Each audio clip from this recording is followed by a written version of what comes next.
Hey guys, so today we're going to be talking about the Indian independence movement, which took place roughly from 1885 to 1947. And during this time, what we'll see is that India goes from being a stable and important part of the British Empire to being a free and independent nation. So the key to this movement is the growth over time of Indian nationalism. And key to the rise of nationalism in India is the nature of British rule, which is characterized by racism, violence, and the economic exploitation of the Indian people.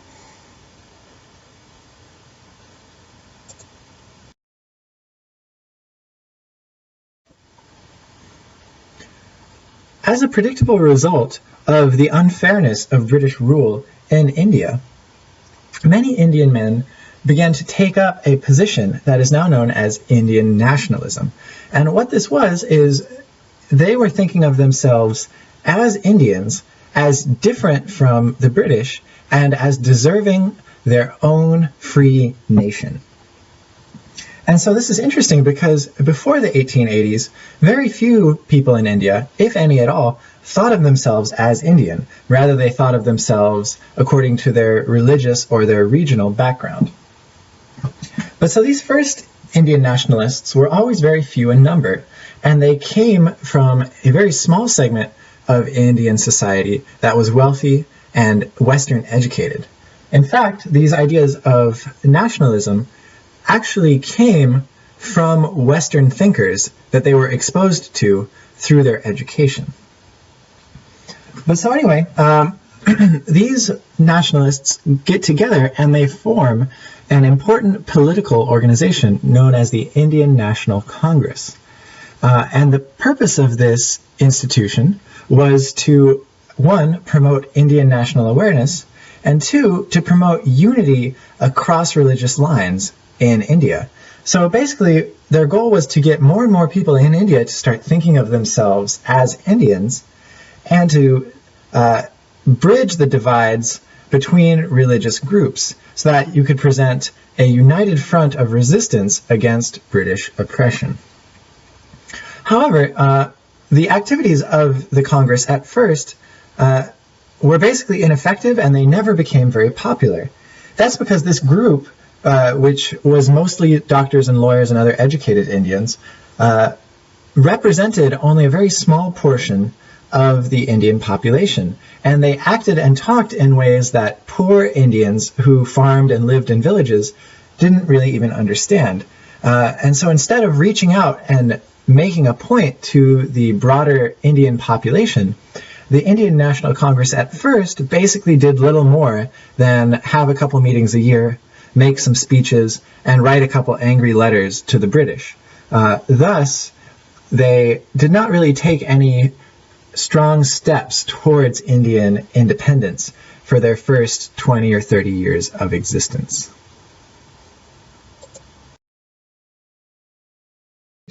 However, with Mohandas Gandhi, who takes control of the Indian National Congress in 1920 and totally transforms this organization. And he does this by taking up a kind of popular political strategy towards raising Indian national consciousness and resisting the British. And first of all, he, even though he is a educated lawyer like most of the other people in the Congress, he doesn't act like one. He takes up an identity that allows other Indians in all the little villages all across India to identify with him. He starts to dress like a poor Indian, wearing basically nothing but a white shawl, and he walks, sometimes barefoot, wherever he has to go. And so this allows poor Indians across the country to identify with him and see him as one of their own. On top of this, Gandhi uses a strategy of peaceful protest to win the support of India and to oppose the British. And so we need to talk about this because this is key to Gandhi's resistance of the British. And so his idea of peaceful protest actually draws on an ancient Hindu religious idea called ahimsa, which also helped him to become popular with Hindus in India. And so the idea was the British were using violence to oppress India, but the Indians could win and beat this violence through nonviolent, patient resistance of it. And so rather than getting together a big army of Indian peasants to go fight the British and kick them out, what Gandhi did was to simply organize groups of people to break laws that they thought were unfair. So you could refuse to pay a tax or refuse to follow any sort of law that the British made, and this put the British in a difficult situation. And so by doing this, Gandhi, first of all, won support from more and more Indians because it made him look like the good guy, and it also forced the British to either arrest and beat crowds of peaceful, innocent Indians, or to let people break the law. Either way, this this made the British look weak and made Gandhi look strong.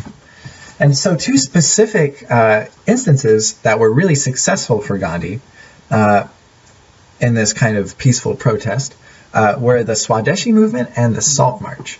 So the Swadeshi movement, that translates to the homemade movement, was one where Gandhi encouraged Indian people to stop buying British goods and to start making their own stuff, especially making their own cloth, which was the main thing that the British sold to India. And so this is important because if India stopped buying British goods, that would mess up the whole British strategy of economic empire. Because remember, they're trying to sell stuff to India, and that's how they make a profit off of India. If the British stop making a profit off of India, they're going to have to ask themselves, why are we here? But so also, another thing that Gandhi did was the Salt March, which was a kind of a symbolic resistance in which he gathered together a crowd and marched to the sea to make his own salt. And this was important because the British had a salt tax and basically forced Indians to buy official British salt, which came with a tax, and the tax would then go to support the British government and therefore to support British domination of India. So Gandhi, by having people make salt, was symbolically resisting the whole system of the British Empire. And like I said before, this put the British in a tough situation. And if they beat the crowds and arrested them, they lost. Or if they let the people break the law, they lost. And so eventually, no matter what happened, Gandhi was gaining support.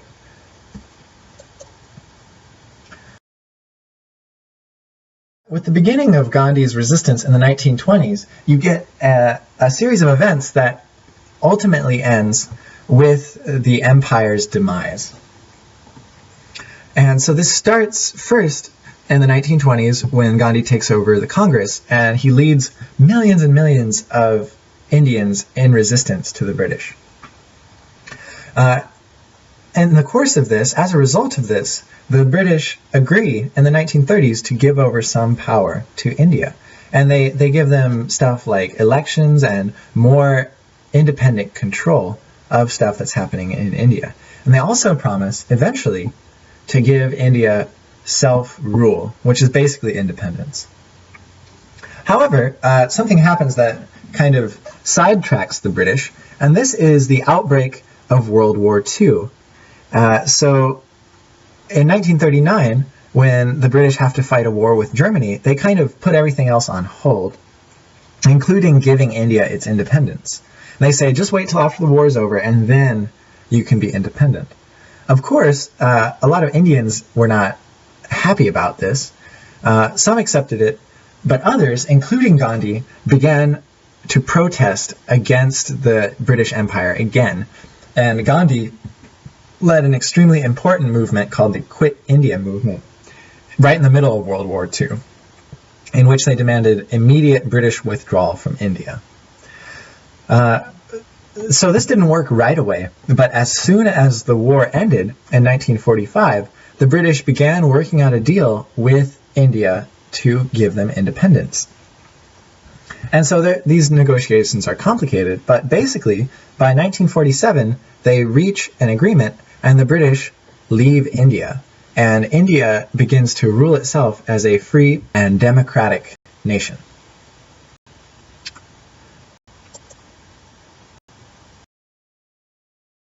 There is some complication to this whole process. Originally, people thought that British India would become one single nation that consisted of both Hindus and Muslims. But as the British are talking about giving control over to India, some mistrust starts to grow between Muslim and Hindu groups, which up until then have worked together pretty well resisting the British. And so the basis of this lies in the fear of the Muslim minority that once India becomes a democracy, the Hindus, who are the majority population, are going to repress and discriminate against Muslim groups in the country. And so Muslim leaders seek out Indian leaders and ask them to ensure basic Muslim rights and to ensure that the Muslims will have some degree of control in Indian democracy. But unwisely, the Hindu leaders of India basically tell the Muslims to go away and that they don't care about this, and they're just going to have a normal democracy and see what happens. And this worries a lot of Muslims, and it triggers protests. So most of these protests, which happen all across the north of India, are peaceful, but some turn violent, as protests often do. And these violent protests by Muslims trigger a cycle of violence in which Hindus then perform violence against Muslims, and you get this kind of feedback loop of people committing acts of violence against each other. And so by the end of 1946, you basically have a civil war in the north of India between Muslim groups and Hindu groups, both of themselves thinking of themselves as independent groups. What this forces the leaders of India to do is to split the country in two. And so what they do is they decide, instead of having a single nation of Indians, they're going to have a Muslim nation called Pakistan and an Indian or a Hindu nation called India. And so you can see on the map here, the yellow part, which is now modern-day India, is made up of the Hindu majority portion of India. And the green parts, which are today called Pakistan and Bangladesh, are the areas where there were the most Muslims. And so they drew these lines and they said, okay, that'll be a Muslim state, this will be a Hindu state. But it's complicated because Hindus and Muslims live mixed up all over North India. So that meant that millions, tens of millions of people had to pack up their belongings and move to become a part of these new countries, or they had to risk staying there and becoming a minority group and facing discrimination. And this was a hard choice. And so as a result of the violence and the Civil War, and then a result of having to sometimes just walk across these borders, you see millions of people dying at the birth of the Indian nation. And so it's kind of a uplifting story in the way that Gandhi resisted the British and helped to win Indian independence. But it's also troubling that at the moment of independence, you see these two groups in India beginning to distrust each other and to perform acts of violence against each other. So we need to think about how these religious forces affected Indian independence. So, these are some key questions I would like for you guys to read and maybe write down a preliminary answer, and we'll be discussing them tomorrow in class. Thanks for paying attention. See you tomorrow.